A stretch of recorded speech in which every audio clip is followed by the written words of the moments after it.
Hello everyone, my name's Eddie the Chump and welcome to a new video from your Overwatch. Today we've got a comprehensive guide of what Sombra can hack or EMP effectively. And we've done some thorough testing, and be aware, there are some results that might surprise you. First, a few ground rules. Sombra's hack or EMP will never stop a character from either having their passive abilities still work or their main shooting options. As you can see here, Genji can still double jump and throw shurikens. However, when it comes to his Swift Strike, when hacked he cannot perform this move, as it's actually an ability. He can also not perform his ult if he hasn't cast it before she hacks him. However, if he does use it before she hacks him, he can still use his Dragon Blade. The only difference being he can no longer Swift Strike during his ult if he's hacked. As you can see here, McCree can still fan the hammer while hacked and use his primary fire. However, even if he casts his ultimate before she hacks him, it actually steals it from him and his counter is set to 0. Moving on to Farah now, there's actually a surprising detail here. She can still use spacebar to float mid-air,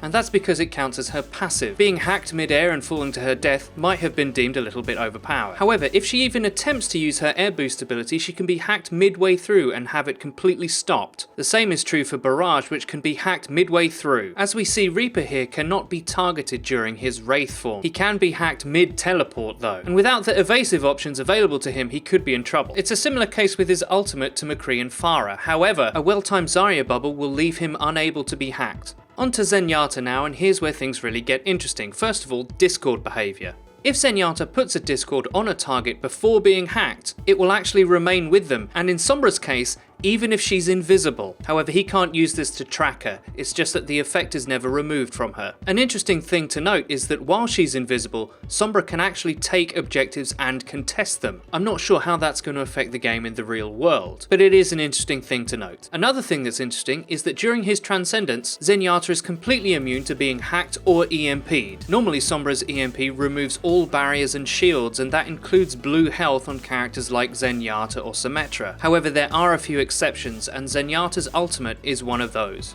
On to Soldier 76 now, and one thing I wanted to test was whether being hacked affected his biotic field's healing. It does not. This applies to a lot of pre-deployed equipment before a hack, but we'll get onto that later. For now, let's concentrate on the fact that Soldier 76's ultimate cannot be disrupted by a hack. This is actually a part of a trend. Channeling ultimates can be disrupted, but continuous ones like Soldier 76's cannot. And what's this? Tracer can be hacked mid-blink? Yes, it's incredibly hard to do, but if you can time it right, you can actually stop Tracer blinking with a hack. However, her ultimate remains completely unaffected by even an EMP. That means if you get stuck, you still die. On to Bastion now, and even more fascinating discoveries. Bastion can in fact be hacked mid-heal, stopping him in his tracks. And what's worse, and potentially even more dangerous, is that if he's hacked while in turret form, it actually knocks him out into standing robot mode. That is not best case scenario, but there is a silver lining. Bastion cannot be hacked during his ultimate, so there is at least a chance you will be able to turn into a tiny tank and exact your revenge. On to Mei now, and there are a few things to consider. Sombra cannot hack while taking damage, which makes Mei's Ice Beam an absolute nightmare for her. Mei is also not hackable during her cocoon. In addition to that, one of the strangest results that we found during our testing was that if Mei builds an ice wall and is then hacked, she still has the ability to cancel the wall. As far as we could tell, this is the only two-part ability that is capable of this. Another thing that we thought you guys might want to know is whether hacking Torbjorn also hacks his turret. We can confirm that this isn't true. If you hack Torb, his turret remains intact. Yes, Sombra, you do have to hack them separately. Now, Symmetra, on the other hand, is a completely different case. In fact, her turrets are not hackable at all by Sombra. In fact, they still work even if Symmetra herself is hacked. And additionally, perhaps controversially, Symmetra's teleporter is not hackable at all. Neither are Junkrat's traps or C4. However, being hacked will stop him being able to complete his C4 detonation, which I find odd seeing as Mei is able to complete one of her abilities despite being hacked. Maybe this is different because this one does damage. And no, being invisible does not protect her from setting off Junkrat traps. She will get trapped just the same as any other hero. Now, Junkrat himself can actually be hacked during his ultimate. The tire, however, is a different matter. We found out during testing that the tire itself is not actually targetable. Despite this, I think Sombra could actually bait out the tire using using her teleporter effectively. Onto D.Va now, and I have to say it's not looking good for you, D.Va. Not only can her defense matrix be hacked straight through, but she can also actually be stopped mid-flight by a hack if the tracking is good enough. However, a Sombra hack cannot stop D.Va from entering her mech once she's pressed the button, nor can she do anything about a nerf this. However, if she does hack her during that ultimate, D.Va then cannot get into the mech. A quick word about Widow and Hanzo now.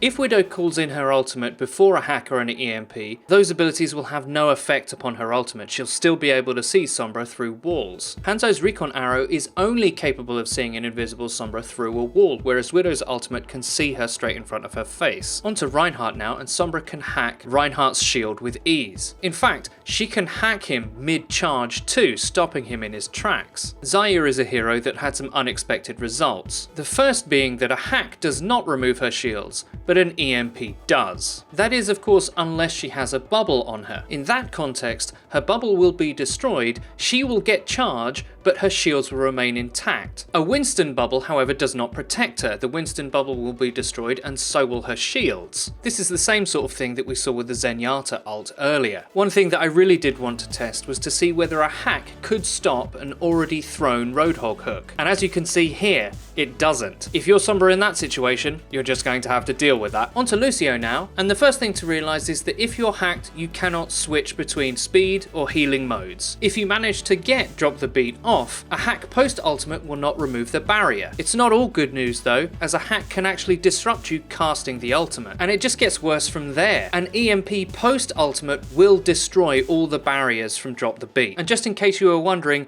yes, it will stop you casting it in the first place. There's one silver lining though, if you are EMP'd as you're casting your ultimate, you won't lose it like some other heroes will. Moving on to Ana now, an EMP will not stop a nano, and neither will just a normal hack. There seem to be some fairly straightforward rules about what you can interrupt and what you can cancel using EMP or hacking. Channeling ults like McCree's, Reapers or Pharah's are disruptible, but continuous ults, like an example not shown in this video, Mercy's Resurrection, is not interruptible once they've begun. If you're thinking of playing Sombra, it's important to know what you can stop and what you cannot if you want to be effective. I hope you enjoyed the video. If you did, please don't forget to leave a rating. If you want us to talk about anything specific, please don't hesitate to leave a comment below. Also, please follow the Your Overwatch Twitter. It's where you can find updates about new videos and streams. I've been Eddie the Chump, and until next time.